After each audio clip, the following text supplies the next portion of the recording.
خواتین و حضرات السلام علیکم.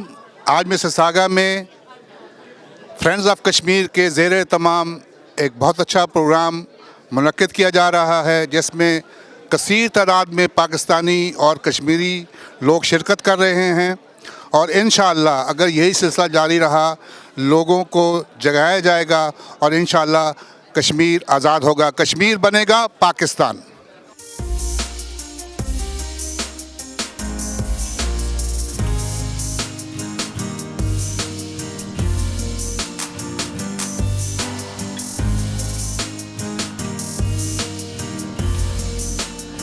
Today we are gathered here to commemorate the Kashmir Solidarity Day. This program has been organized by Friends of Kashmir. میری مائیں بہنیں اور بیٹیوں کی یہ بازگشت ہے جو اس وقت لاک ڈاؤن ہے کشمیر میں، اور مجھ سے مخاطب ہیں ایکچولی، جو کہہ رہی ہیں کہ بلکہ میرے ضمیر کو جھنجھوڑ کر مجھ سے کچھ پوچھنا چاہ رہی ہیں. وہ کہہ رہی ہیں شہر ماں کے رہنے والوں، شہر ماں کے رہنے والوں، کشمیر کا درد کیا جانو. تم ساحل کی ہوا، تم موج صبا، تم طوفان کے دھارے کیا جانو. آغاز سفر، ایمان و یقین، وہ خواب سہانے بکھر گئے، وہ سب سپنے سارے ٹوٹ گئے، تم رستہ کٹھن کیا جانو. یہ رستہ ہے نہ رستہ ہے نہ منزل ہے، یہاں ٹھوکر ہی ٹھوکر ہے. اے سود و زیاں گننے والوں، کشمیر کی پکار تم کیا جانو. ان راہوں میں فردوس بری، ان راہوں میں فردوس بری، کشمیر کی گلیوں میں جنت کے مکیں. ان تیکھی الجھی راہوں میں، خون سے لتھڑی لاشوں میں، کون جیا کون مرا، تمہیں فرصت کہاں تم کیا جانو. اور غور کیجئے گا، اس مقتل گاہ کشمیر میں 9 لاکھ صفاقوں کے ہاتھوں 9 لاکھ فوجی مسلط ہیں وہاں پہ. ابھی 2 دن پہلے 2 نوجوان شہید ہوئے ہیں. 9 لاکھ صفاقوں کے ہاتھوں ذبح ہوتے کشمیری بچوں کو، ماؤں سے بچھڑے جگر پاروں کو، پابند سلاسل مظلوموں کو، تڑپتے سہاگ کی آہوں کو، تڑپتے سہاگ کی آہوں کو، تم لا تعلق تم کیا جانو. سمجھتے ہیں جسے گلزار سبھی، سمجھتے ہیں جسے گلزار سبھی، ایک آگ و خون ہے عصر حاضر کی. تمہید سے تم گزرے ہی نہیں، تم قصہ سارا کیا جانو. تم عیش و عشرت کے متوالے، یہ وہ مجھے جھنجھوڑ کے کہہ رہی ہیں، تم عیش و عشرت کے متوالے، تم لتا مکیش کے دیوانے، تم نقش رنگ حنا سے واقف ہو، تم نقش رنگ حنا سے واقف ہو، تم خون کے فوارے کیا جانو.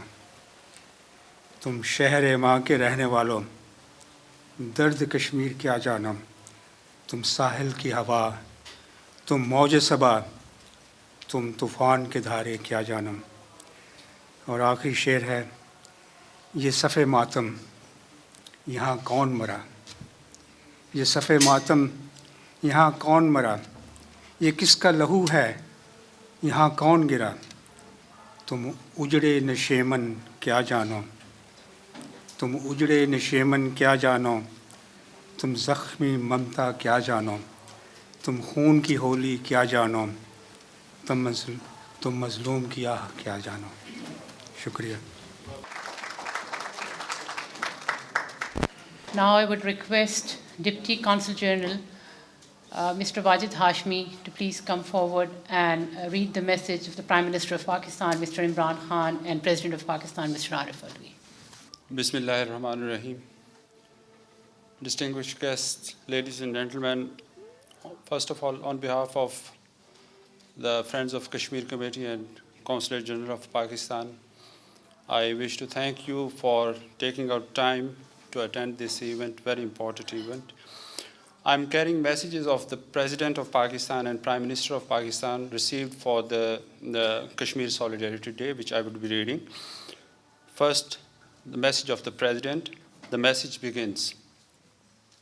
Today, we express our solidarity with the brave and resilient people of Indian-occupied Jammu and Kashmir, who have rendered unmatched sacrifices for their legitimate right to self-determination over the course of the past 7 decades in an indomitable struggle for freedom from oppression. It has been a battle of hope against overwhelming odds, of courage against fear, and of sacrifice against tyranny.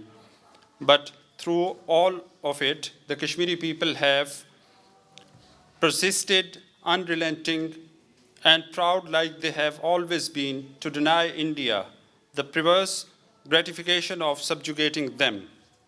On 5th August, India absolved itself of last pretense of civility and justice by trying to deprive the Kashmiri people of their very identity. Through its illegal and unilateral action of 5th August 2019, India directly contravened the relevant United Nations Security Council resolutions and tried to further brutalize the Kashmiri people and take additional measures to deny them their legitimate rights to self-determination as promised by the international community through those resolutions. The world, however, has rejected India's treacherous behavior, and its sham democracy now stands exposed in front of the international community.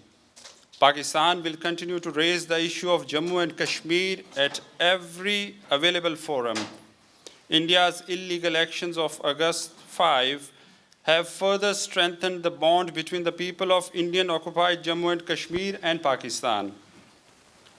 The government and the people of Pakistan will continue to extend their political, moral, and diplomatic support to the Kashmiri people until they get their legitimate right to self-determination as per the UNSC resolutions.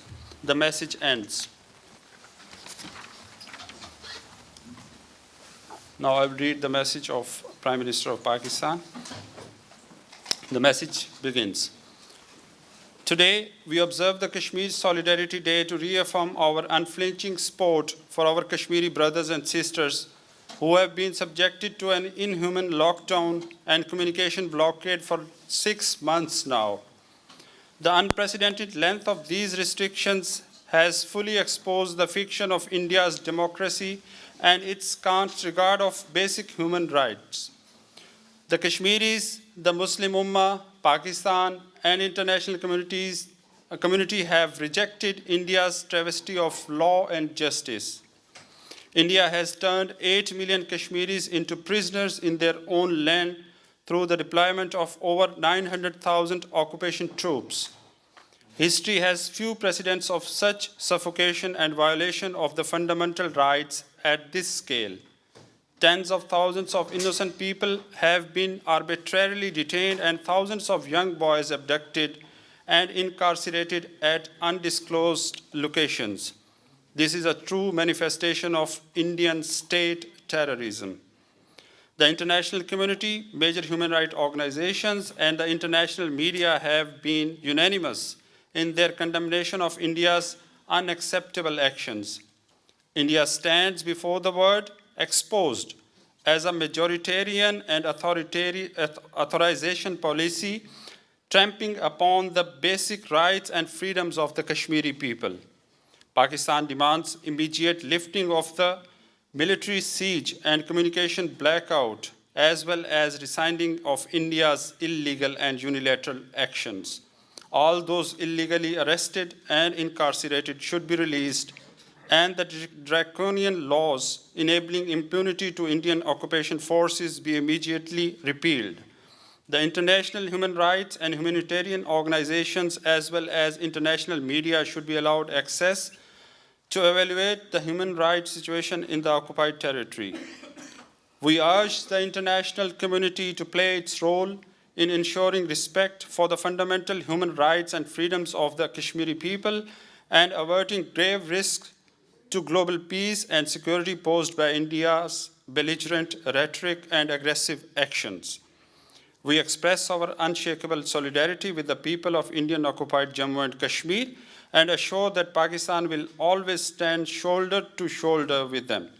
Pakistan will continue in its full moral, political, and diplomatic support until the Kashmiris have realized their legitimate right of self-determination in accordance with the United Nations Charter and the relevant UNSC resolutions. The message ends. Thank you very much.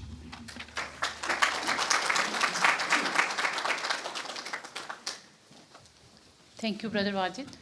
Now I will request Brother Zafar Bangesh. Zafar Bangesh, he is a journalist, he is an imam, he is a community activist, he is a person who don't need any introduction. So I will ask Brother Zafar to come and please highlight the Kashmir issue in front of the audience. Thank you so much.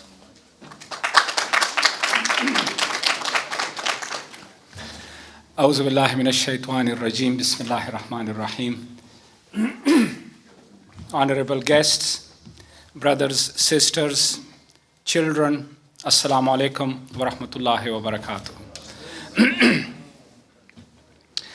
We have a number of distinguished guests present here today, and instead of talking about what is happening in Kashmir, Indian occupied Kashmir, because we have a number of distinguished guests and speakers that are going to shed light on it, I thought I will welcome all of you as honorable guests. And we start off with our new Consul General, Mr. Abdul Hamid. We welcome him to Toronto, and we hope that he would have a very enjoyable and a productive stay in Toronto and in Canada, because unfortunately they only stay for about 3 years. But we hope that they will have a good stay and they would find that the community here is a very good community, a very honorable community, a very dedicated community. And I'm sure as he proceeds, he will find that that is the case, that it's a community that is actively engaged in political affairs, in civil affairs, and so on. Secondly, I wanted to, as you know, today we are observing Kashmir Solidarity Day, which has been observed for decades, and it is to express our solidarity with the suffering people of Kashmir. I'll refrain from talking about all the statistics. I'm sure others would do so, so that I don't preempt their speeches. I want to give them an opportunity to express their views. But today also we would like to honor two ladies who have been very gracious, and those are Michaela Levis and Karen Rodman. Maybe they can stand up. Please acknowledge them.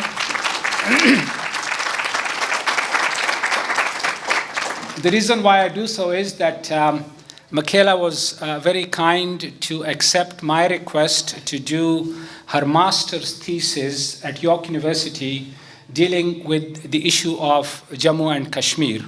And her master's thesis is Forced Migration and International Law a case study of Jammu and Kashmir. So this necessitated Michaela going to, of course, ideally she would have liked to go to Indian-occupied Kashmir, but regrettably, the Indian government does not issue visas to people to go there. So the next best thing was that she goes to the Pakistani side of Kashmir, which is referred to as Azad Kashmir. And here is something that I will tell you that I've really been, I'm going to make a confession. I've of course been to Pakistan. I'm originally from Pakistan. I'm not a Kashmiri. I've been to Pakistan many times. I've been to Azad Kashmir. But I did not even know that there were refugee camps in Azad Kashmir until Michaela took me over there. And we went to the refugee camps and we met people over there, and I'm sure she'll narrate the stories of her encounters with them. And we took a lot of pictures. There are a lot of pictures. We'll display them for you, and you will see the kinds of suffering that those people have had to endure over the last 30 years of separation from their families, pain, and so on. Secondly, I want to say that before we set out, the staff at the consulate were very, very gracious. They were very helpful, and I want to thank them for their kindness in facilitating the visas and facilitating our visit over there and arranging for our trip to Azad Kashmir, where we spent many, many days. In fact, Michaela, Karen, and I, we spent Christmas Day in Kashmir in the refugee camps. And Michaela, of course, wrote about it. And on our way back, we stopped at a restaurant. It was called Hill View Restaurant. And we went in there. Of course, our driver wanted to have lunch, so we went in there as well. That restaurant is between Muzaffarabad and Murree. And it was very cold. And so, of course, we took some pictures as well. I think you'll probably find one of the pictures over there. There are many more. But anyway, we ordered, our driver was having food, so we decided to order some food as well. But where do we sit? It was so cold in the restaurant. So finally, we decided we are going to sit in the kitchen. So all of us, we went inside the kitchen, and we celebrated or had our Christmas dinner in the kitchen in Hillview Restaurant. So these two fantastic ladies did not mind. I took them from there after Kashmir. We went all over to Lahore, to Peshawar. We went all the way to the Pakistan-Afghanistan border, to Torkham. And we also saw the execution chamber of Timur Lane and the blades that the British stole after that. I don't know what they want to do with them, probably execute some native somewhere. But anyway, we were really, everywhere we went, we were looked after, thanks to these two ladies, because everybody was sort of so excited about them. We had lots of meetings with civil society groups, with officials. And one of the things that we noticed, and they noticed as well, that everywhere we went, people wanted to invite us to dinner. And we kept on telling them, we're not interested in eating food. We have enough food in Canada. We want to do work. We want to interview people. We want to talk to people. We want to find out about the plight of the Kashmiri people. And so throughout those 21 days that we spent in Pakistan, starting from 5-star hotels to 0-star guest houses, etc., these ladies never minded. I took them to my own families. In Peshawar, we stayed at my uncle's place. In Kohat, we stayed at my uncle's place. In Hangu, our home city, we stayed at my in-laws, my wife's sister's house over there in the tribal area. They insisted on going to the tribal area, and I was so scared that if they got kidnapped, I'll be in deep trouble. I mean, I'm already, in trouble as it is, but, I'll be in more trouble if it so happened that, these ladies were kidnapped by those tribesmen. But luckily, nothing bad happened. We came back in one piece.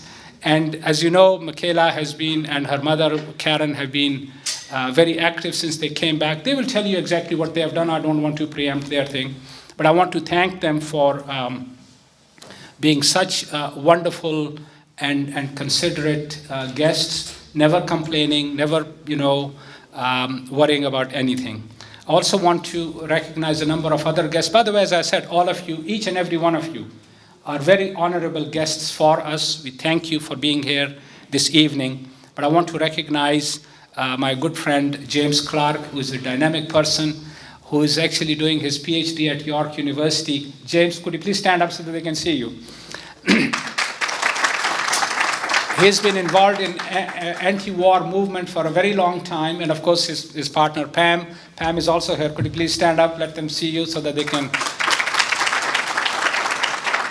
Both of them have been actively involved in the anti-war movement. In fact, I first met James at the end of 2002 when we were at that time, or they were mobilizing for no war against Iraq, and that is the time that this movement took off, and we hope that this will continue and that we can do other work together as well. I also want to recognize my dear friend Phil Taylor. I think we've been together for about 40 years, isn't it, Phil? Please. Phil Taylor is a journalist. He does a fantastic radio program on CIUT every Monday afternoon from 5 to 6 p.m. And he interviews people that the mainstream media wouldn't touch with a 100-foot pole. So he brings all of these fantastic people with incredibly, good background information. And I must say that Phil has been very, very kind. He has interviewed me so many times on the Kashmir issue. He has interviewed Michaela upon her return. He has even interviewed President Masood Khan of Azad Jammu and Kashmir. So in fact, Phil covers the Kashmir issue. At least there is one radio program that regularly brings the Kashmir issue to the forefront. And thanks to his efforts, and of course to the efforts of our friends, my friend also Ken Stone from the Hamilton Coalition to Stop the War. Ken, could you please stand up? Let them see you. He has come with his group. Ken also went with me to Pakistan back in January of 2017, and we went to Azad Kashmir as well at that time because we had gone to attend that international conference on Kashmir in Islamabad. And of course, he has come with his group from Hamilton, Doug Brown, Henry Treblanc, and Tyler. Could you please stand up? Let these people see you and sort of appreciate your presence. And of course, we have our dear friend Ali Mallah and Brother Ali. Please stand up. Dr. Basim, Ustad Adnan, please. These are wonderful people. They've always supported us. They've always been with us. And so you see, and of course, alhamdulillah, all of you, you're all, as I said, you're all my dear guests. I welcome you. I thank you. I appreciate your presence here. And of course, we also have Brother Abil from the Bora community. He called me. He said he wanted to, their community also wants to join this effort. Brother Abil, could you please stand up? And finally, I want to say that, of course, Brother Shaukat Hussain is here from ICNA Relief, as Michaela and Karen and Dr. Jonathan Katab, who, of course, is in the US. He's not here, but we saw the plight of the Kashmiri refugees. And I appeal to all of you. I think we really need to do something for them. We are very fortunate to be living in a wonderful country where we have a lot of resources and facilities. And we need to do something for those refugees who are really in dire need of our help. As you know, a few weeks ago, there was a heavy snowstorm in the Neelam Valley. There were avalanches. Many people were killed as a result. In fact, when we were in the refugee camps, we met people. I'm sure you will recall that in 2005, there was a massive earthquake, October 2005, in that region. The epicenter was Muzaffarabad region, and virtually the whole city was destroyed. A lot of villages were just wiped out. We met families, many families, who said that some of their loved ones were never discovered or recovered from the avalanches. They were completely buried under them. They don't know. I mean, obviously, they were killed, but they never even recovered their bodies. So these are some of the sort of sad things that we learned over there. And I think we have an obligation to help them and to support them. And I think together with ICNA Relief, we would like to invite all of you to, when we make the announcement, inshallah, for maybe a fundraising dinner, that you would join us, and so that we can raise some funds and help those people. So I hope and pray, and of course I want to recognize our journalists that are over here. Arifa Muzaffar has been very kind. She's been announcing the whole week.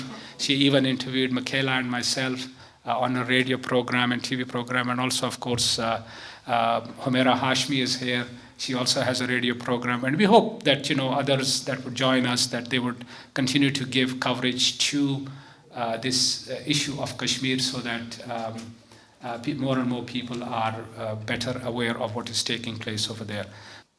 Each and every one of us has a responsibility to engage our elected representatives. We had elections only a few months ago, and during the election time, every candidate comes running after you, they want your vote. Once the election is over, then they disappear into their, they're going to hibernation or whatever. But we have to hold them to account. We have to make sure that we confront them and we ask them that they have to deal with this issue of Kashmir. It is a burning issue. It's been going on for 72 years, 73 years, and they ought to take a stand on it. It's a matter of principle, it's a matter of human rights, and it's a matter of human dignity. So I hope that each and every one of you will pay attention to that. Thank you very much. Assalamu alaikum wa rahmatullahi wa barakatuh.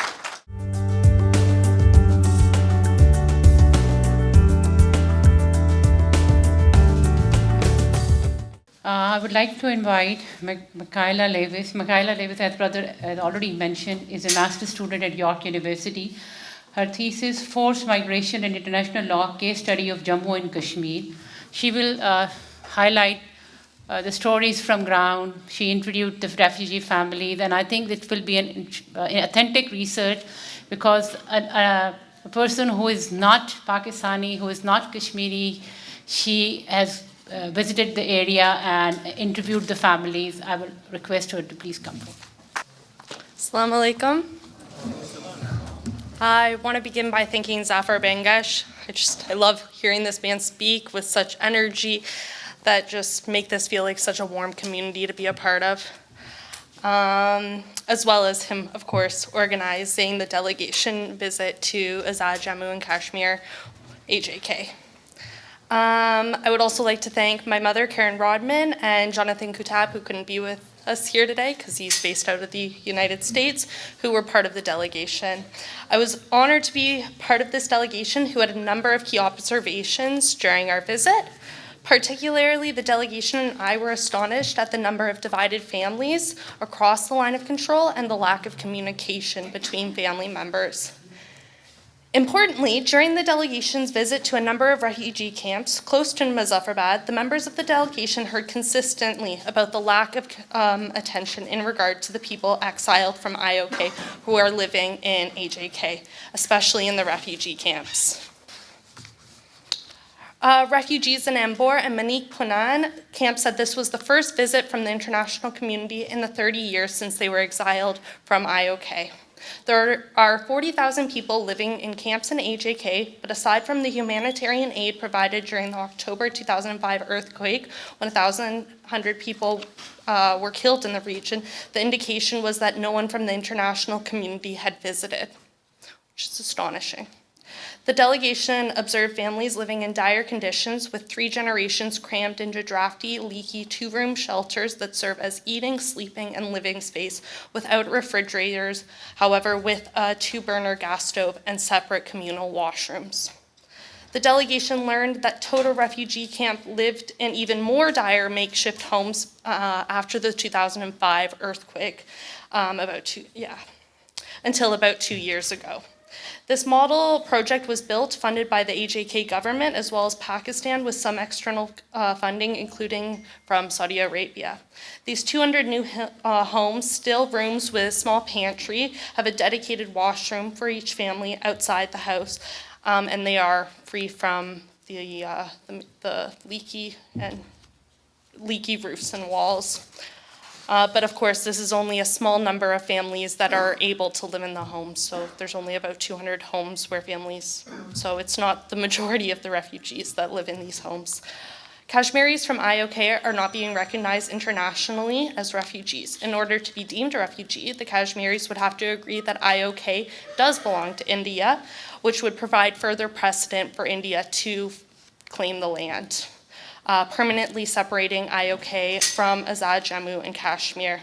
The delegation agreed on a number of recommendations, and I think this is where I'm really honing in on my speech, because I think that our observations are important, but the next steps are even more important.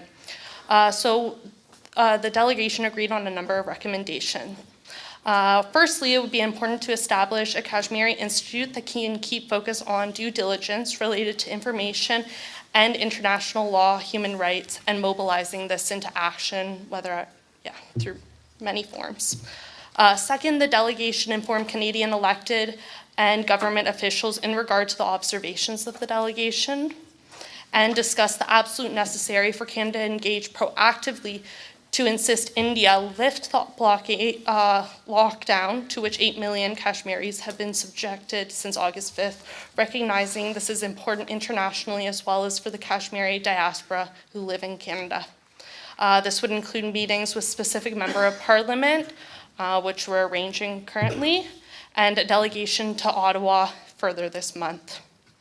As well as a letter be sent to the Canadian Prime Minister Justin Trudeau, urging him personally to intervene on behalf of the Kashmiri people, and point out in the letter that the hope that the Kashmiri people have in the Prime Minister personally.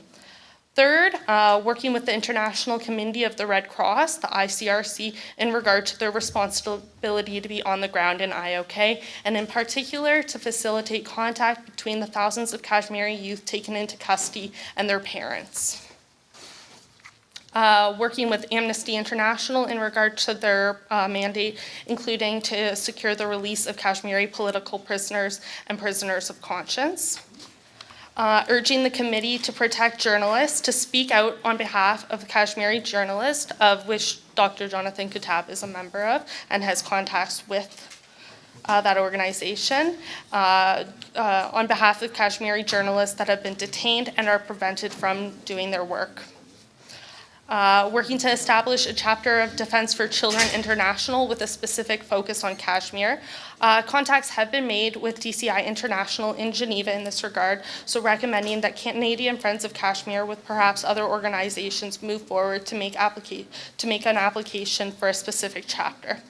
And I'm not sure if people are familiar with the No Way to Treat a Child campaign, but a similar campaign for Kashmiri young people would be important.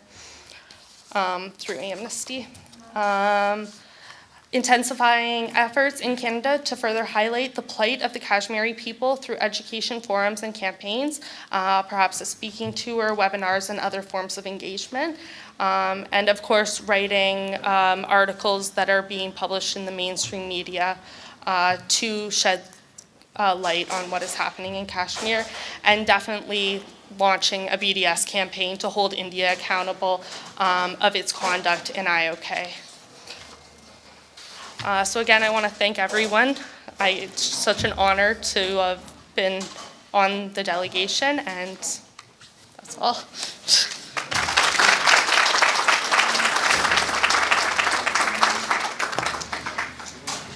Thank you. Now I would request Phil Taylor to please come forward, and he represents a popular radio program, The Taylor Report, on CIU2 FM radio every Monday. Phil Taylor. Assalamu alaikum, and thank you. I'm very glad to be part of this program, and I have to say it's something I want all Canadians to think about, and I'm trying to do my part, and I please urge your neighbors to do the same. This is the matter of Kashmir is a solution that's already agreed upon, that's internationally established. All the great states formed by the United Nations in one gathering agreed on solving the problem in a democratic way. And here we are in 2020, and everybody pretending that we have a new problem. We actually have an old solution. It's a people's solution. It's a democratic solution. It's in no way complicated. This is something we have to convey to our neighbors and to those who claim to represent us, which is where I think the problem may lie, is those who lie when they say they represent us. I think Canadian eyes, Canadian ears, are open to hearing about the reality of the world and issues such as Kashmir and the potential war between states that actually have nuclear weapons. I think they would like Canadian officials, Canadian parliamentarians to do their job, which is to seek truth from evidence to go out in the world, do what Karen Rodman and Michaela Levitz have done. Please let us find more such people. And let's... Now I would request Karen Rodman to please come forward. She's the Director of Justice Peace Advocates. She was also part of the delegation which went to Azad Jammu and Kashmir. Shukriyat. Assalamu alaikum. A special shukriyat to all of you, the Friends of Kashmir Canada. Thank you so much for supporting Michaela, myself, Jonathan, to travel with Zafar. I just am honored, but mainly humbled that I was able to be part of that delegation. And a very special thank you to Zafar for leading us, for keeping us safe, and for giving us a lot of fun while we were there as well, even though we were doing serious work. So yes, while we wish that we could have been into IOK to observe firsthand, and I hope that some point that we can somehow do that, we are just so grateful to have been able to visit Azad Jammu and Kashmir firsthand, and to be able to talk to so many people who are from AJK and those that are from the Indian-occupied Kashmir, both in AJK as well as in Pakistan, and to better understand the perspective from Azad Jammu Kashmir and from Pakistan. A special thank you to the consulate of helping us all the way through, including one lost passport before we left. Michaela managed to have her passport stolen just not too long before we left, and we really are thankful to the wonderful work of Pakistan to consulate to get her another visa and treat us so very, very well. We did have a scary moment coming back because Zafar has some extra process he goes through at airports when he travels, and Michaela also was denied a boarding pass to come home, I guess because they hadn't put the right check mark. They let her out, but they weren't sure about getting her home because of her last passport. So I thought maybe I'd be coming home by myself for just a half hour or so. But anyway, it all worked out and we all got on the plane a little late, but all good. So during our tour, we were able to meet with the president of AJK. We were actually able to sit in the actual legislature while it was operating, and met with members of Parliament from a number of the parties, including the party in power. We were able to meet with the head of the Foreign Affairs Department of Pakistan, as well as with the Kashmir desk of that department. Also, I don't know if Zafar would appreciate me telling this, but I think there is a Kashmir desk because of this man. He said to the Foreign Affairs Department in Pakistan, you know, Kashmir is important to you, but you don't have a Kashmir desk. And by the time we got there, there was a Kashmir desk, and I think we might have been the inaugural visit they were taking into AJK. So Zafar does have his way of influencing people, and we're thankful for that both here and in Pakistan. We also met with the chair of the Kashmir Committee as well, also with civil society, both in AJK and in and around Islamabad. And many people were from IOK, as Michaela has already mentioned. I mean, and you won't be surprised, especially all of you who are Kashmiri, but we were just really taken by how every family was divided from either side of IOK and AJK that we met. Families just so divided. We met with the All Parties Hurriyat Conference, of course. A couple of times we met with the Institute also of Strategic Studies, which held a mini conference with diplomats and leadership from the Kashmiri community and such. We also attended a press conference and an event with Michelle Malik, the wife of political prisoner Yazam Malik of the Jammu and Kashmir Liberation Front, who is in prison, remains in prison. We had a chance to talk with many media, and we also did meet with the Canadian High Commissioner staff in Pakistan. I'll talk about that a little bit more in just a moment. We were very pleased to be able to go to the line of control and meet with the military, but also to meet with local citizens of Chakotay as well, and to be able to basically look eye to eye across that line of control to where the Indian military were sitting.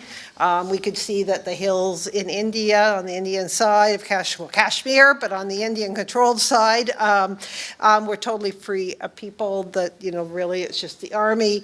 But of course, on the Azad, Jammu Kashmir, being protected by the Pakistani army, people are living, and of course are being shot at by the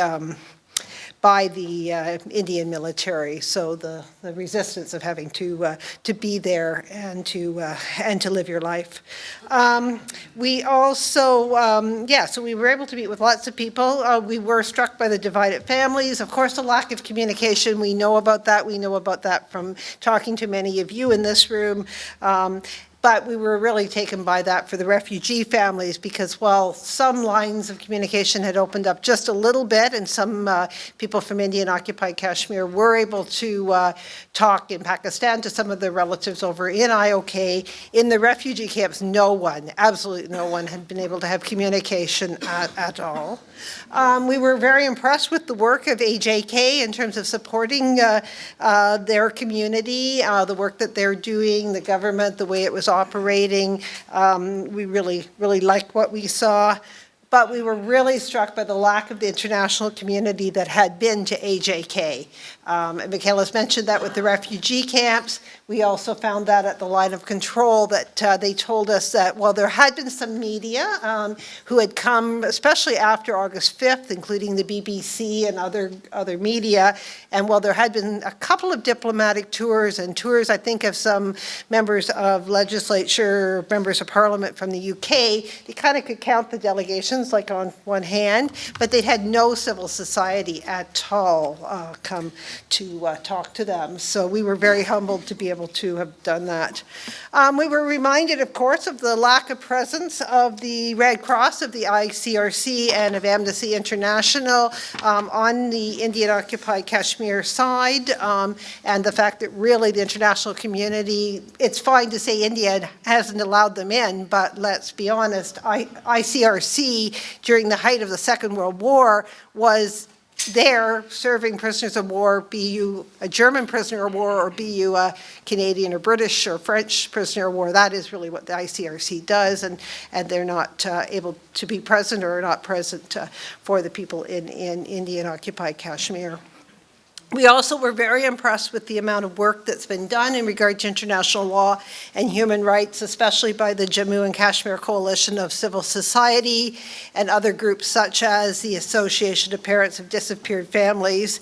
Michaela was honored to be given this book. It was the only one that was available right at that point in Islamabad at the point. They were sure they could get another one, but our good friends at Kashmir Media Services gave us this and treasured us to bring it back. And it's Structures of Violence, and it's basically the interviews and the due diligence of affidavits that have been taken over the last number of years of the situations of war crimes. Basically, it's the diary of war crimes, so it's the work that we need to be able to work with to see what we need to do, as next steps.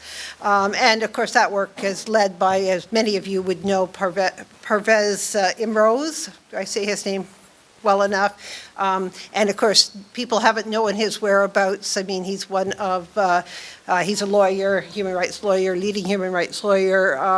People didn't know sort of his whereabouts, although I did see an interview just yesterday or the day before, so I think he got to Delhi just recently. What has to happen, though, with this work is that it needs to be able to be translated into action, and how we can do that through the International Criminal Court and the International Court of Justice and other forums, and that's really important. Jonathan Kitab, who is the founder of Al-Haq, the first human rights organization in the Middle East, in particular for Palestine, back in 1979. When Jonathan was with us, he was able to talk to to the people about the challenges of translating this due diligence into international action in terms of international law and what that was like for him in Palestine in those early days as he established with others Al-Haq, and the importance of separating the political messages and keeping the political messages separate from the messages of human rights and international law violations. And I mean, the stories are so compelling. All of you have such compelling stories, and the stories are so compelling, but then how to put that into the due diligence that allows it to take it into these forums. So let me just go maybe to the message from the Kashmiris that we talked to in AJK and elsewhere in Pakistan, who had been displaced from IOK, and their message was really clear to us. Their message was really clear, no matter if they were sitting in a refugee camp or if they were in more of a leadership role. They want to return to their own land in Indian-occupied Kashmir. They want all of Kashmir to be Azad Jammu Kashmir. They want it to be free. And they want that freedom through self-determination and the right to self-determination to be realized through a plebiscite, that plebiscite that was promised by the United Nations over 7 decades ago. And like Phil Taylor just mentioned, they remember, they know that a Canadian led that charge at the UN Security Council. And they also get those little glimpses of our Prime Minister, our current Prime Minister, and Michaela referred to this in her recommendation she was reading. They think Justin Trudeau walks on water, and they think he can save them because they hear that Canada, and especially Justin Trudeau, maybe because he's following Stephen Harper, I'm not sure, but that he will be that savior because they hear how strong he is on human rights. Now, I would very much differ with that opinion, but I think it's important for us to bring that. And so for those that are more partisan, for those of you who are part of the Liberal Party, I really ask you to bring that forward. For the rest of us, let's bring that forward because the people are depending on Justin Trudeau as a beacon of light. We were impressed with the political decision makers and the policy staff, both in AJK and also very much at the Foreign Affairs Ministry of Pakistan, showing much goodwill and much interest in supporting work towards immediate solutions, particularly right now in IOK, but the desire for the longer term and the realization of the plebiscite that has been promised to them. There also was, though, a lot of frustration about governments, NGOs, and political entities and from civil society that we met, that they felt that we as an international community were not engaging and that there was really a helplessness around how to bring those mechanisms back in terms of international solidarity and bringing actions to bear. It's clear people know their stories well. They know the role that Britain played with the partition plan. They understand the bigger macro-political situation, but they also know that the world hasn't been listening and yet had a little hope that the world was listening after August the 5th. So that is important. I'll wrap up fairly quickly here, but I will just mention a little bit about our visit with the High Commission office, our own High Commission office while we were there. We were able to tell them about AJK. They had not visited there. Mainly we were able to, and they were very interested in having contacts with the Pakistani government, with key people that they could talk to, and maybe as well as in AJK. And we talked to them about the number of divided families. They were particularly concerned about how they could best serve diplomatically the families from Kashmir that are diaspora here in Canada as well. We had a chance to talk to them about the LOC and what was happening there. I could talk to you more if you ask questions later or offline, but yeah, they didn't really have a good understanding of what was happening at the line of control. And so that was one area we were glad to be able to speak to them, having been there firsthand. So we know that there's some more follow-up we want to do there. So Michaela had given a number of recommendations. I'll just wrap up with the last few of that grouping of recommendations. And we do that mainly so that we can begin a conversation to ask you what are the priorities for you you as a Kashmiri community. We're just bringing our observations back. We're here to work with you because, you know, you're the ones who need to lead. We're here to be able to see what we saw and say, how can we work with you in that regard? So yeah, I guess we wondered about exploring the opportunities for a Human Rights Observer team to be actually present in AJK at the line of control, similar to what we do in Palestine or in other countries where we actually have internationals living in the community, so you have eyes and ears on the ground. So that's one thing we wondered about the possibility of. We also have had some conversations, I'm not sure it will happen right now, but in terms of the OHCRC, the United Nations Human Rights Committee session, which will happen later this month and into March. There are groups that are there in regard to Kashmir, although Kashmir is not formally on the agenda, but whether we should have others of us there as well and have that conversation to be able to bring Kashmir more to light in a broader international context. We wondered how this delegation could serve for future pilots, for future delegations. Highly recommend Zafar as a tour leader too, including to the rest of Pakistan, because as he said other things. To consider, there are some government financial programs that could be suitable. They're very small money, but they are symbolic, so whether there's some things we could look at trying to leverage there, specifically what pilots we could put in place around the camps and the refugee camps that Zafar's talked about around fundraising, to see if we could figure out about proceeding to at least request a delegation to IOK, and even if we're turned down, I mean, that plays a role, as we've mentioned. We will be moving forward to try to work towards some sort of hearing, if we possibly can, with the either the Foreign Affairs Committee or the Standing Committee on Human Rights that reports to the Foreign Affairs Committee, and that's something we'll be exploring in some meetings with politicians, as Michaela's mentioned. Certainly supporting a petition and other things like questions in the House that are related to Kashmir would be important, and taking steps towards setting up a civil society's international crime trial in the longer time frame, so that we have the rigor to show the grave nature of the crimes committed. And certainly that's something that was done with Palestine. There were human rights tribunals under the Russell Tribunal that were done before cases were actually taken to the Human Rights Court. Yeah, and so basically then also to be able to arrange for briefings of our own United Nations ambassador in Canada. Maybe some of you from the Kashmiri community have done that, but to make it really clear that in New York and at the United Nations that we expect our Prime Minister and our Minister of Foreign Affairs to work alongside the UN ambassador from Canada to make sure that we are playing a role at the United Nations as well. So those are just a few of the ideas and suggestions that we had. There might be others that you feel are more important, but really we want that conversation and how going forward we could work the best to put things into action. We can talk lots, but we really need to think of ways that we can bring this to the rest of the world and also have some concrete actions. So again, shukriya to all of you for your support of us being there as well.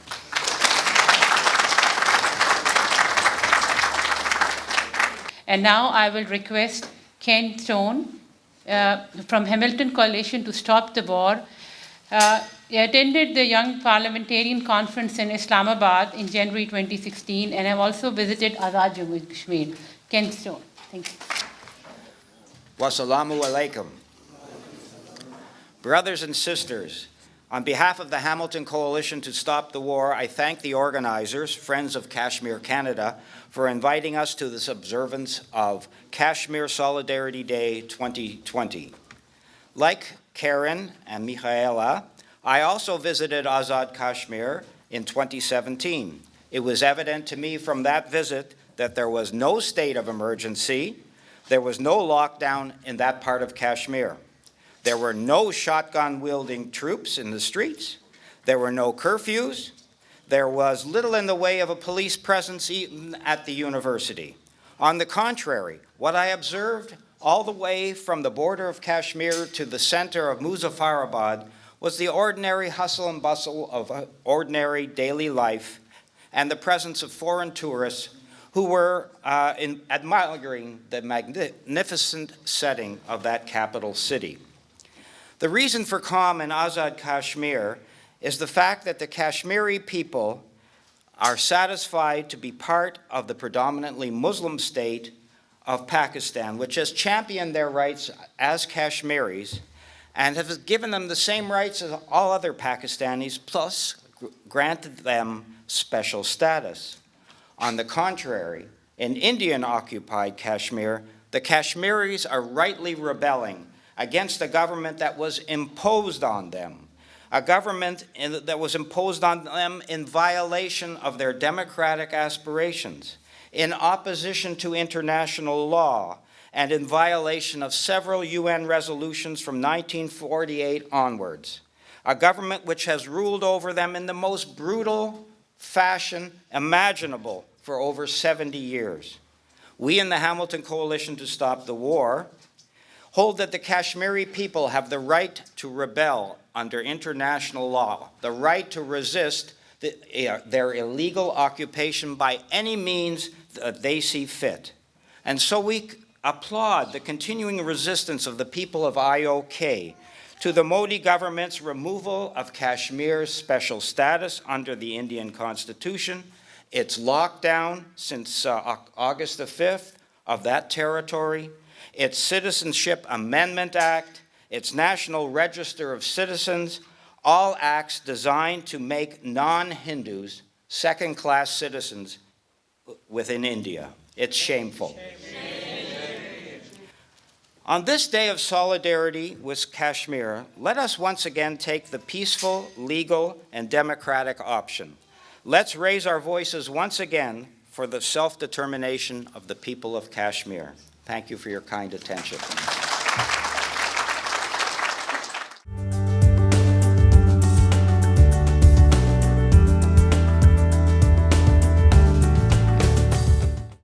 Voices of students are also very important for any cause. Now I will ask Huria Khwaja to please come forward and tell us her point of view about the case of Kashmir. Honorable guests, brothers and sisters, Assalamu alaikum, good evening. I would like to thank you all for participating in this evening program. Today's Solidarity Day program is especially important because Kashmir has been under total lockdown since August 5th, 2019. Internet and other communication networks are blocked. We cannot reach our loved ones and do not know what condition they are in. People have no access to food or medicine. All business activity is disrupted. The people of Indian-occupied Kashmir have suffered billions in losses. We Canadian of Kashmiri origin categorically reject Modi's colonization of our ancestral homeland. Modi should get all 900,000 occupation out of Kashmir immediately. Indian troops have killed more than 95,000 innocent Kashmiris. Tens of thousands of youth have simply disappeared. Indian troops have raped more than 11,000 Kashmiri women and girls. To India's lasting shame, not one person has been arrested, much less convicted for such crimes. We will hold Indian rulers responsible for such crimes. Kashmir was never a part of India and will never be, regardless of what Modi or his extremist followers say. We demand a referendum, Kashmir, according to UN Security Council resolution. We urge that the Canadian government to take the lead and show to the world that Canada stands for human rights and dignity, respect for the international law, and the rights of all people to live in a free and a fair society. We will continue to raise our voices as long as Kashmir is under India's illegal occupation. On behalf of the people of Kashmir, I would like to thank our fellow Canadians for showing solidarity with the imprisoned people of Kashmir whose spirits remain strong and free. Kashmir will be free from the clutches of Indian tyranny. I would like to end this with Urdu poetry. Nikale te baharon zikt ko, umar hawin gar nahi aaye. Mudat baad lote to maune dekha. Bete to aaye gar, bar unke sar nahi aaye. Thank you for your attention. Now I will request Mr. James Clark. He's from the Toronto Coalition to Stop the War. Mr. James is also about to finish his PhD at York University, and I know it's very tough, and all the best luck. James.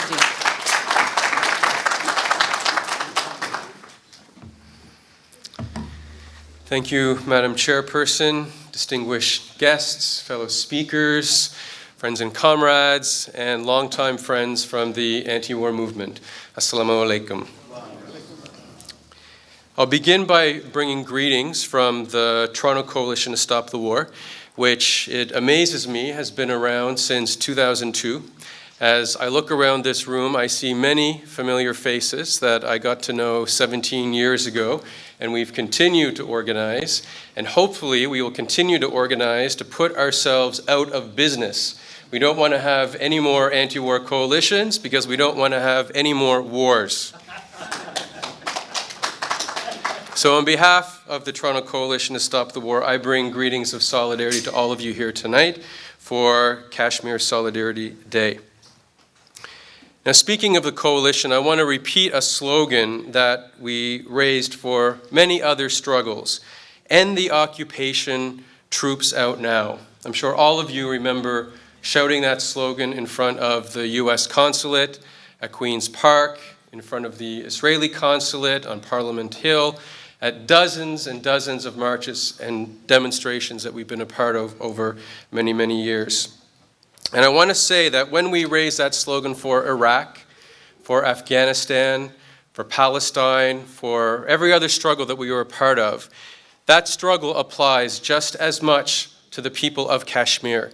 It is as moral, it is as legitimate, it is as urgent, it is as just as every other struggle against occupation and oppression anywhere in the world.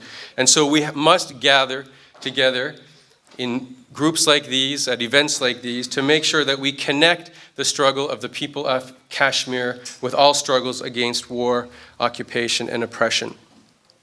And I think back over the years to all those demonstrations when we were mobilizing around Afghanistan, Iraq, or Palestine, and I remember that the Friends of Kashmir, that their leadership and that their community was always present at those demonstrations in solidarity with those struggles. And we salute the Friends of Kashmir for the struggle that they have shown to all the other struggles and occupations besides their own.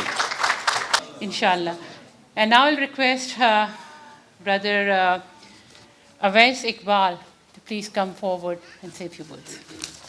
And first of all, again, on behalf of all the participants here, I would like to say thanks to the courageous members of the delegation, Karen and Michaela, and all the others, those who visited Pakistan and Azad Jammu Kashmir. I know when we look at in the current context, when the name of Pakistan comes or when the name of Kashmir comes, you won't find a lot of people who would be willing to go visit the territories. In fact, I mean, some of our own country people, I was in Pakistan a few weeks ago. When I got back here, some people asked me, how's the situation in Karachi? And I said, what do you mean? You're from Karachi, you're from Lahore, and you have relatives there. And I was driving there at 1 a.m., 2 a.m., at night in the city. Any big city would have crime. So anyways, so thank you so much that you guys, you girls and the team took the courage and visited the territories. So that's very encouraging for all of us. So a lot of people have said about the cause, the issue, and I may not be the expert or subject matter expert on that issue, so my goal is not to talk about the issue of Kashmir or not to give you recommendations because I may not have that grip. And other people, those who've been involved in this for a long time, are better suited for such type of conversation.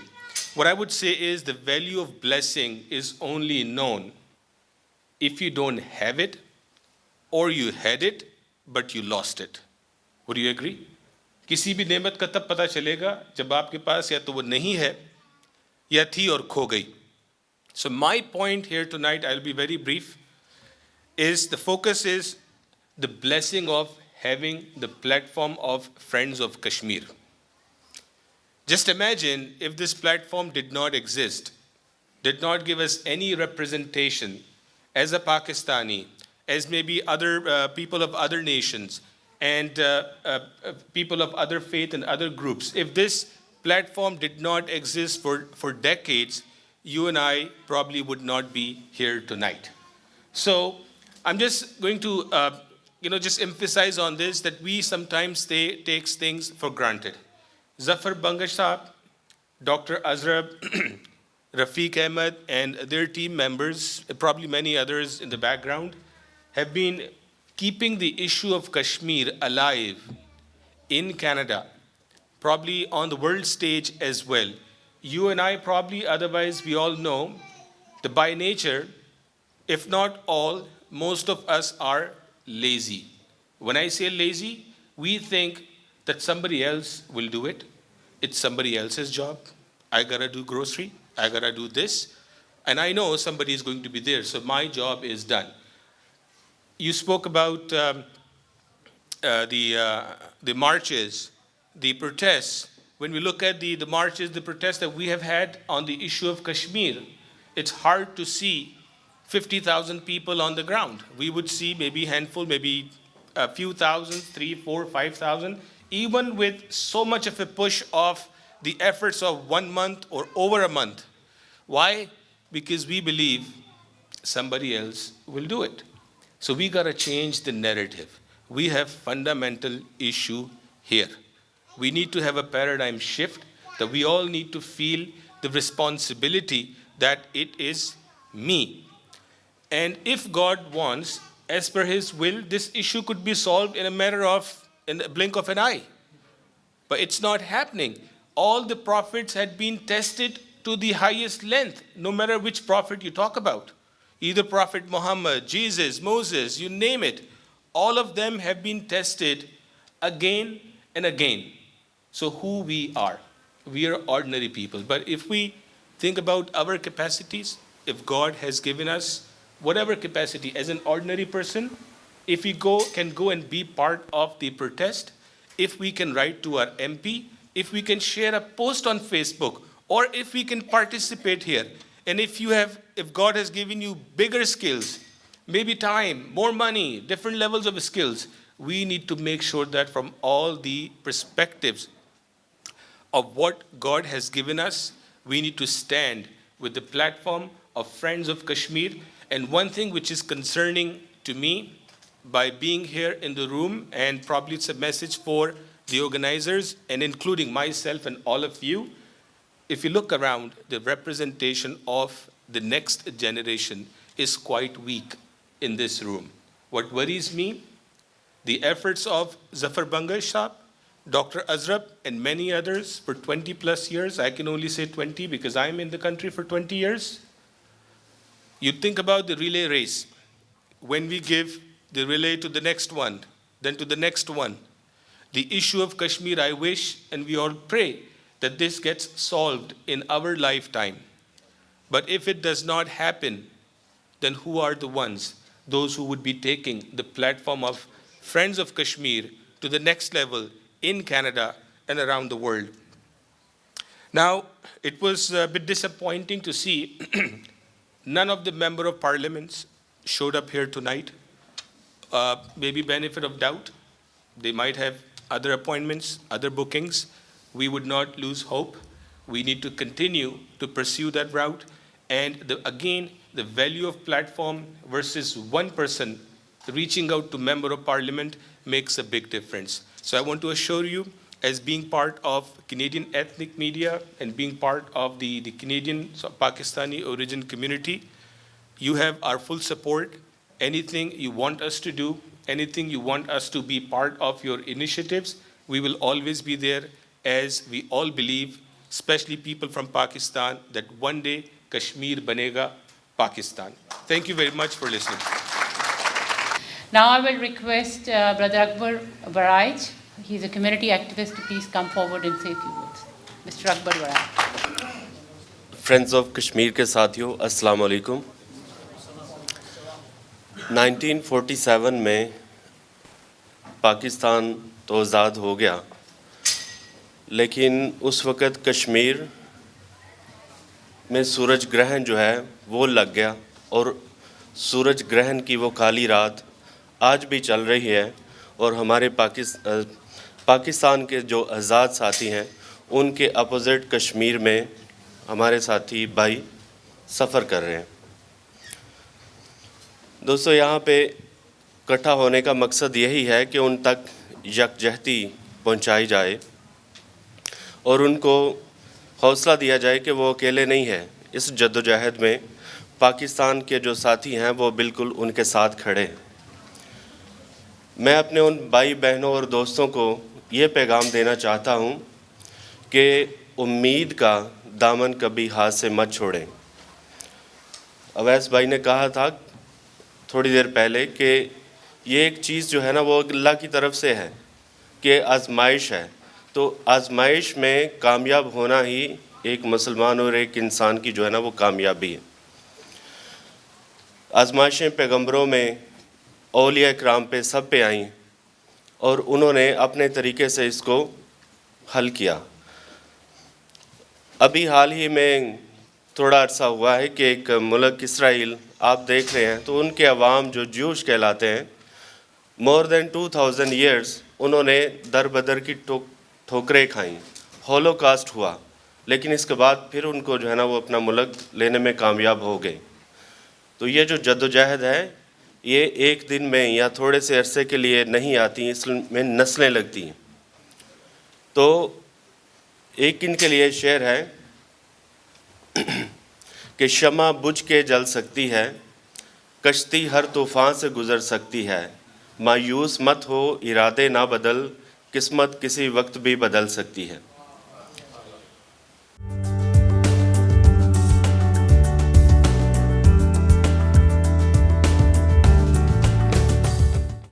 Brother Zafar to please come forward and wind up the program and invite the Consul General. And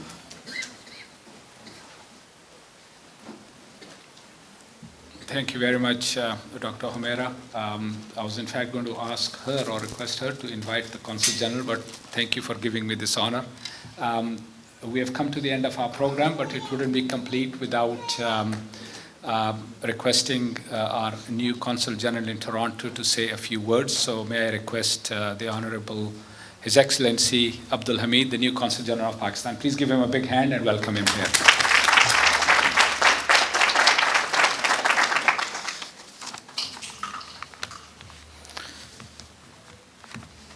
Bismillahirrahmanirrahim. In the name of God, who is beneficent and merciful. Mr. Akbar Baraj, Mr. EAWAZ Iqbal, Dr. Zafar Bangish, Dr. Ali Malab, Mr. Phil Taylor, Mr. Ken Stone, Mr. James Clark, Ms. Karen Rodman, and Michaela Levis. Assalamu alaikum. And ladies and gentlemen, I am the last speaker, and I must start this conversation first of all through a clarification that Pakistan has taken its security precautions against India's aggressive cold start doctrine, which is a doctrine of surprise attacks. But Pakistan has not yet handed over its nuclear weapons to its field commanders. There was some reference to it, and now I come to the today's conversation, as this is an occasion of solidarity, expression of solidarity with Kashmiri brothers and sisters, Kashmiris who have given extraordinary sacrifices for their right to self-determination during the last 72 years. We are here to acknowledge their sacrifices. We are here to strengthen their struggle. We are here today to find ways how we can help victims of a real and rising tide of state terrorism and fascism in Indian occupied Kashmir. I suspect, ladies and gentlemen, that Muslims of Indian occupied Kashmir are going to be victims of the first and perhaps the worst genocide of the 21st century. It is time for the international community, and I have heard that, yes, the presence of international civil society is very thin in both sides of the Kashmir, particularly International Red Cross is not present in Indian occupied Kashmir. But still, I would say that it is time for the international community to intervene. It is time for the United Nations to intervene. We still have time as civil society activists all around the world that we can, during coming months, and we might not have years, during coming months, we can intervene on behalf of Kashmiris for their rights. By illegally altering the status of, special status of Indian occupied Kashmir and abolishing Article 370, India has violated Security Council resolutions in a big way, in a blatant manner. And Kashmiris seem to be determined to resist the brutalities of India and are not likely to be intimidated by such tactics. Today, in this conversation, I shall be focusing on 4 aspects of Kashmir dispute, which is unfortunately the most protracted conflict of the contemporary history. First of all, I will briefly touch human rights situations and war crimes in Indian occupied Kashmir. Then I would talk about Indian laws which facilitate and perpetuate human rights violations in Indian occupied Kashmir. I will also touch Indian strategy to stigmatize the legitimate struggle of Kashmiris with false flag attacks. And at the end, I would talk about a little bit about plebiscite as a way out. Ladies and gentlemen, when we talk of human rights violations in Indian occupied Kashmir, we must know that more than 70,000 to possibly 100,000 Kashmiris have been killed during the last 30 years. There are 10,000 unmarked graves in Kashmir. Thousands of Kashmiris have disappeared. Tens of thousands have passed through torture chambers. Kashmiri teenagers have been blinded by pellet guns. Thousands of young boys have been arbitrarily detained. Thousands of protests have been violently suppressed. Women have been subjected to sexual harassment, humiliation, and intimidation. The tragic story of genocide of Kashmiris has many phases. At the time of partition in 1947, Muslims in Jammu were subjected to genocide, which led to the death of a large number of people, which are estimated to be between 200,000 and 237,000. Today, when we think of Indian occupied Kashmir, images of barricaded streets come to mind. Images of 8 million people caged, humiliated, and spied on by drones and filthy sleuths come to mind. Today, when we talk of Indian occupied Kashmir, the image of a black hole, without communication, without internet, without phones comes to mind. The image of curfews and lockdown of civilian population comes to mind. The image of most militarized region in the world comes to mind. According to UN reports now, I would be a little bit specific. On the night of 23 February 1991, soldiers from 4th Rajputana Rifle Regiment of the Indian Army gang raped 23 women of Kunan and Pashpura village of Kupwara district.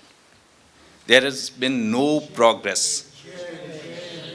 There has been no progress in Indian courts till today in this case. During the last 29 years, there has been no progress in prosecution of the war crime, which led to the rape of 23 women. This is just one example of the sordid history of suffering and pain in Kashmir. This brings me to the second question, that how is it possible to get away with such heinous war crimes in this day and age? What is the technology of subjugation in Indian occupied Kashmir?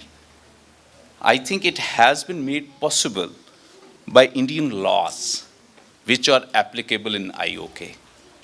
For example, Public Safety Act of India is used in Indian occupied Kashmir for detention of Kashmiris for years.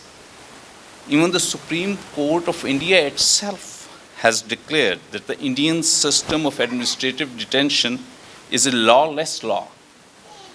In other countries' legal system, when there is a provision of administrative detention, it is strictly restricted to a few hours or maybe a few days.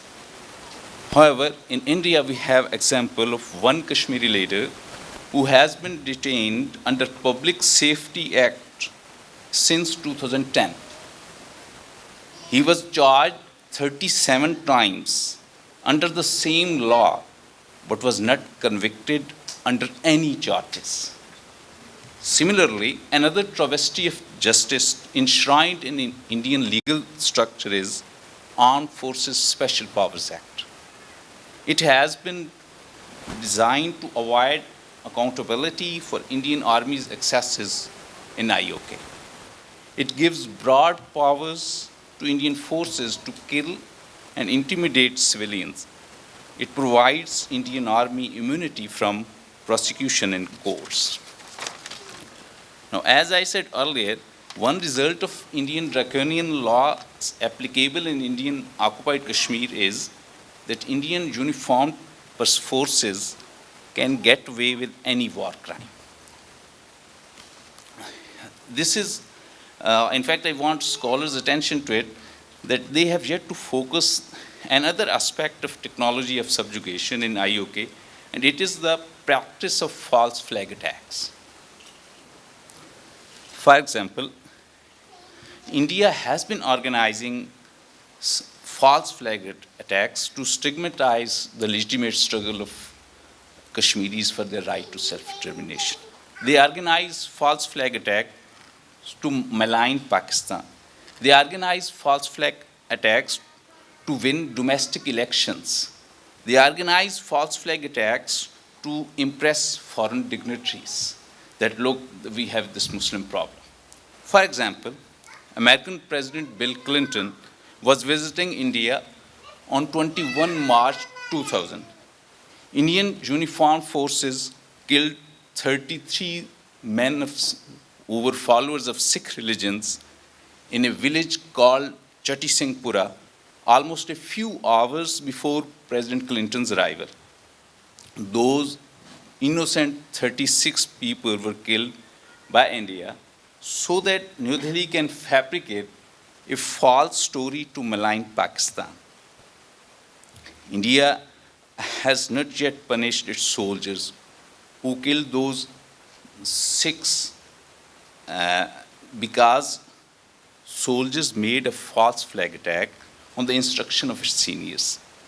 The latest example of a failed false flag attack was the arrest of an Indian policeman called Davinder Singh, who was found with some criminals planning for a false flag attack as late as January 2020, last month. Now, Davinder Singh is the same character who was earlier accused of organizing attack against Indian Parliament, as one of the convicted individuals had indicated at that time. Why am I describing these stories of false flag attacks in front of you on Kashmir Solidarity Day, because these episodes show that India has a long history of deceit in IOK. It means that Indian statecraft specializes in false flag attacks.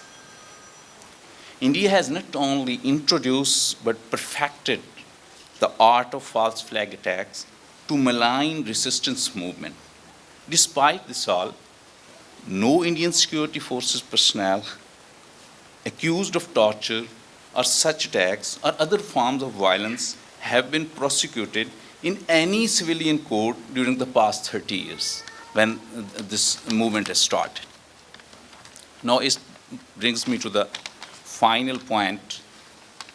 Ladies and gentlemen, in 2019, India has violated ceasefire with Pakistan more than 3,000 times. In February 2019, both countries were on the verge of war. Here I agree with the gentleman who was referring to the danger of war in that region, though specifics might be wrong. In February 2019, actually I was posted in Delhi in Pakistan High Commission, and I know that both countries were very close to the war. Many times international media's headlines highlight the danger of war between the two nuclear states in South Asia. Many times we have seen that South Asia is not yet able to realize its potential in terms of development. The question is, what is the way out? Where do we go from here as a region? Perhaps the only way out of the current situation is the implementation of Security Council resolutions and holding of plebiscite, giving people a right. And do you know how fair the proposal of plebiscite is? It gives people right to join India also. And I'm Pakistani representative, and I'm saying that plebiscite has the option of for Kashmiris to join India or Pakistan, whatever they want.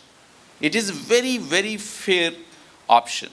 In cases of East Timor and Namibia, people exercise their right to self-determination through their vote or plebiscite conducted under the auspices of the UN. There have been certain other cases, like Kashmir, where this right has been denied. The people of occupied lands have been forced to struggle for their rights. Kashmiris are determined to continue their struggle. We are determined to provide moral, political, and diplomatic support to them. Thank you.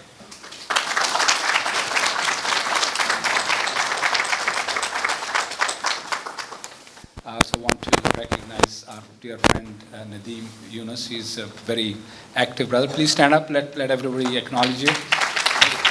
He's an activist. He's from Hamilton. He's been helping us with members of parliament, as did a number of others. And also, before we conclude, before we go to dinner, we have a little token of appreciation for both Michaela and her mother. And may I also have our friends of Kashmir join me? Dr. Azrab, where is Khwaja Saab? Khwaja Saab, could you please come here? Waqar, Fasi, Itizaz, where are you? Please come here. There are, of course, some sisters as well. But let's stand in front, and we're going to give these certificates to these two wonderful ladies, and also a little bit of others.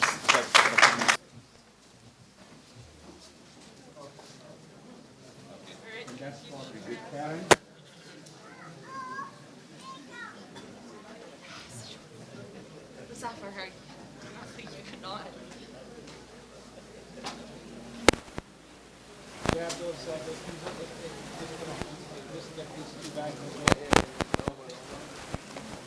have to, Karen and Michaela, you have to clear this. That's for your niece. That's for your niece. That's so sorry. All right, thank you very much.